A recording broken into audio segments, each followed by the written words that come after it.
बच्चों, आज हम बीए सेकेंड ईयर का सेकंड पेपर, जिसमें जनजातीय आंदोलन,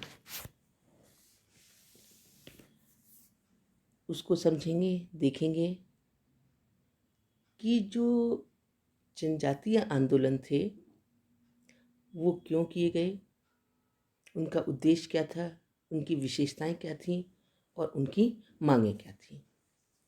तो पहले तो हम देखते हैं कि आंदोलन क्या है, किसको हम आंदोलन कहते हैं। कि आंदोलन जो है वो एक सामूहिक व्यवहार का एक रूप है कि जैसा एक व्यक्ति व्यवहार करता है, उसमें बहुत सारे जो सम्मिलित व्यक्ति हैं वो उसी तरह की अपनी किसी एक मांग को लेकर, एक व्यवस्था को लेकर जो है आंदोलन करते हैं। यह किसी उद्विकास या प्रगति या विकास की भांति ही परिवर्तन का एक ढंग भी माना जा सकता है। जैसे मानव अपने व्यवहार की अभिव्यक्ति जो है वो दो प्रकार से देता है। एक तो अपनी व्यक्तिगत तौर पर, मतलब अपनी बात कहकर, और एक पूरे सामूहिक तौर पर, मतलब बहुत सारे व्यक्तियों के द्वारा। जब कोई सामूहिक तौर पर अपने विचारों को व्यक्त करता है या व्यवहार जो समाज का व्यवस्था का पोषक है या उसका विरोधी है, तो आंदोलन का संचालन समाज तथा संस्कृति में किसी नए परिवर्तन लाने या जो नया परिवर्तन पहले से हुआ है उसका विरोध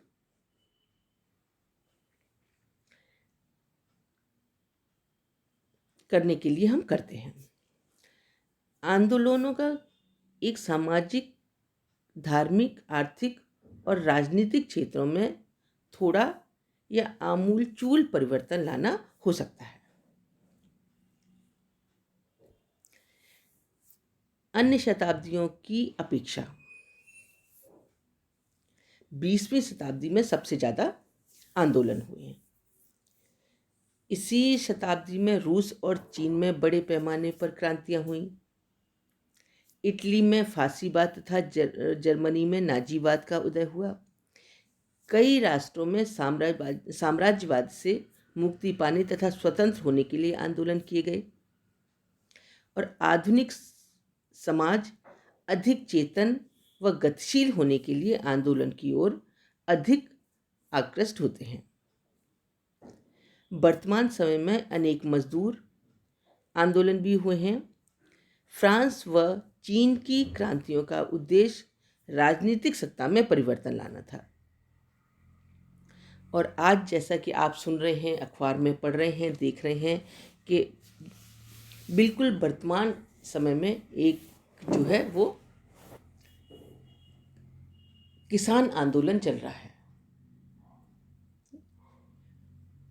जो आंदोलन होता है वो व्यक्ति अपनी बात को मनवाने के लिए या जो कोई नियम कानून या कोई सामाजिक कुरीति या सामाजिक जो हमारी संस्कृति में परिवर्तन लाने के लिए लोग सामूहिक तौर पर उस बात के विरोध के लिए कार्य करते हैं, एक जगह एकत्रित होते हैं और अपनी बात को मनवाने के लिए शक्ति का प्रदर्शन करते हैं, जिसे हम आंदोलन कह सकते हैं। कई समाजशास्त्रियों ने अपने शब्दों में समेटकर इसकी परिभाषाएं दी हैं। जैसे हार्टन एवं हंट ने आंदोलन को परिभाषित करते हुए लिखा है कि आंदोलन समाज अथवा उनके सदस्यों में परिवर्तन लाने या उसका विरोध करने का एक सामूहिक तौर पर प्रयास है।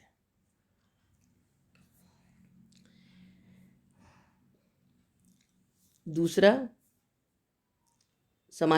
समाजशास्त्री हमारे थियोडोरसन लिखते हैं कि आंदोलन जो है वो सामूहिक व्यवहार का एक महत्वपूर्ण स्वरूप है, जिसमें परिवर्तन लाने उसका विरोध करने में सहयोग देने के लिए लोगों को बहुत बड़ी संख्या में संगठित अथवा जागरूक किया जाता है।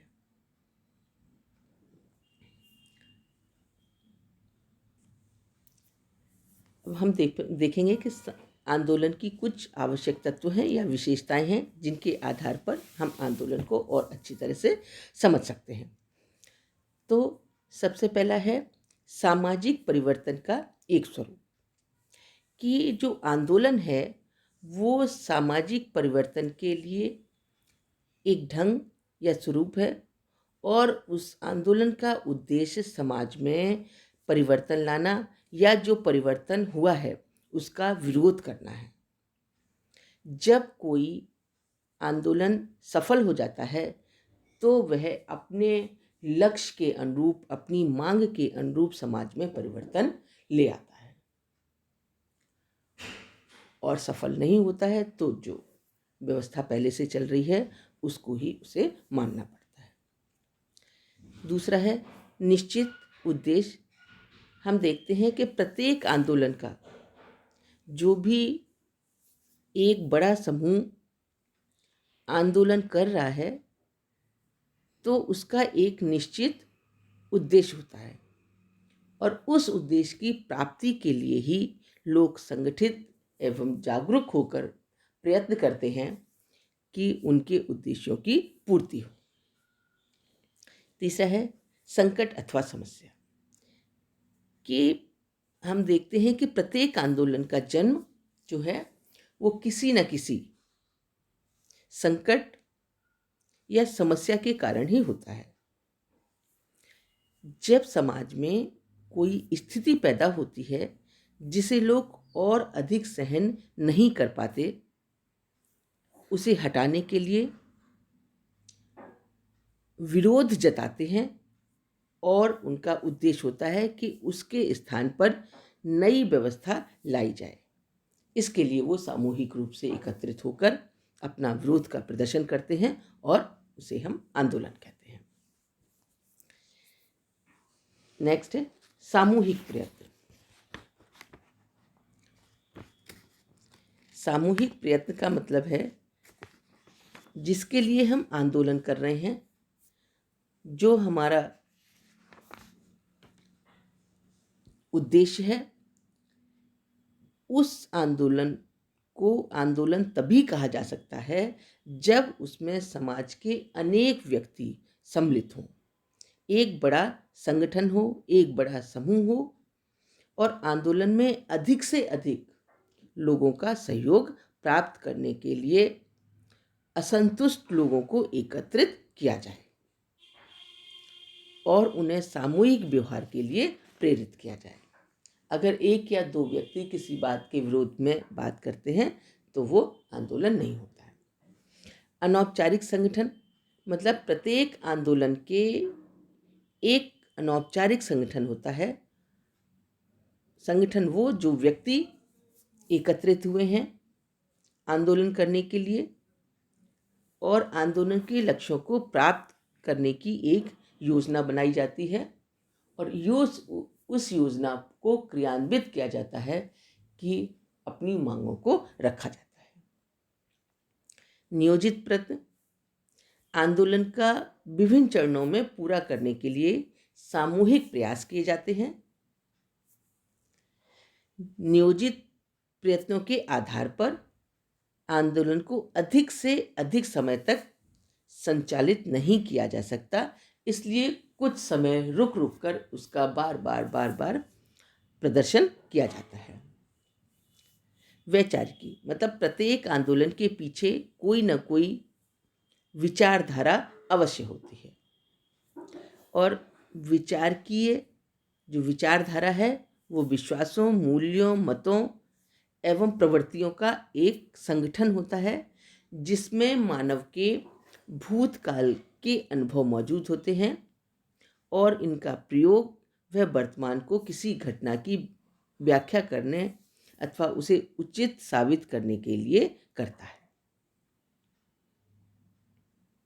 नेक्स्ट है सुधारात्मक प्रवृत्ति, कि जो हमारा आंदोलन किया जा रहा है, जो हमारी उसके लिए मांग रखी गई है, तो उस मांग में आंदोलन की प्रवृत्ति, प्रचलित व्यवस्था अथवा संस्कृति में पूर्ण रूप से या थोड़ा शोषण एवं अत्याचार तथा स्वतंत्रता पाने की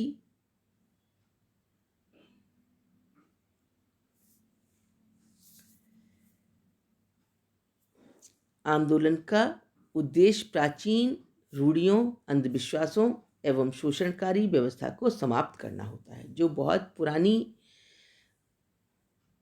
अंधविश्वासता और रूढ़ियाँ चली आ रही हैं, उनको दूर करना, समाज से समाप्त करने के लिए भी बहुत सारे आंदोलन किए गए हैं।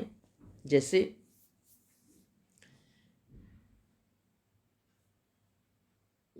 सती प्रथा को समाप्त करना, इसके लिए भी आंदोलन किया गया था। सती प्रथा को समाप्त करना, इसके लिए भी आंदोलन किया गया था। ये बहुत सारी ऐसी, अब इसके विरोध में नारी शिक्षा को बढ़ावा देना, नारी को समाज में एक स्थान प्राप्त होना, ये बहुत सारे ऐसे आंदोलन किए गए थे। विधवा पुनर्विवाह का समाज में होना, ये ऐसे आंदोलन थे जो समाज की पुरानी रूढ़ियों को समाप्त करना और समाज को विकसित करना था। अब लास्ट जो है हमारा वो है विकास, कि एक हमारे आंदोलन की विशेषता विकास है कि प्रत्येक आंदोलन को धीरे धीरे विकास होता है। अंग्रेजों द्वारा किए जाने वाले शोषण एवं अत्याचार तथा स्वतंत्रता पाने की जो हमारे अंदर लालसा थी, वो राष्ट्रीय आंदोलन को उग्र एवं संगठित बनाया और असंतोष के बढ़ते और संचित होने के साथ साथ आंदोलन भी विकसित होता है और उग्र रूप धारण करता है। कभी कभी आंदोलन को दबाने का प्रयास भी किया जाता है, तब कई बार वह छिन्न भिन्न भी हो जाता है और कई बार वो दृढ़ और संगठित रूप में होकर जब अपना प्रदर्शन करता है तो उसकी जीत होती है। तो आज हम देख रहे हैं कि आज हमारी व्यवस्था है, उसमें एक बहुत बड़ा आंदोलन अभी चल रहा है, किसान आंदोलन। जगह पर संगठित होकर अपने मांगों को रख रहे हैं, किसी कानून के विरोध में वो उसका प्रदर्शन कर रहे हैं और बहुत सारे जो हमारे पथ हैं उन पर रुककर, गर्मियों में अभी हमारी इतनी ठंड है, शीतकालीन समय चल रहा है, उसमें वो रहकर अपनी मांगों को रख रहे हैं और उसे पूरा करने की, अपनी बात को मनवाने की प्रयास कर रहे हैं। तो जब आंदोलन के उद्देश्य मजबूत होते हैं, एक संगठन मजबूत होता है, तो सफलता के अधिक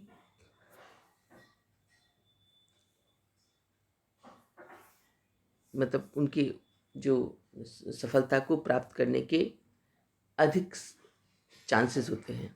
धन्यवाद।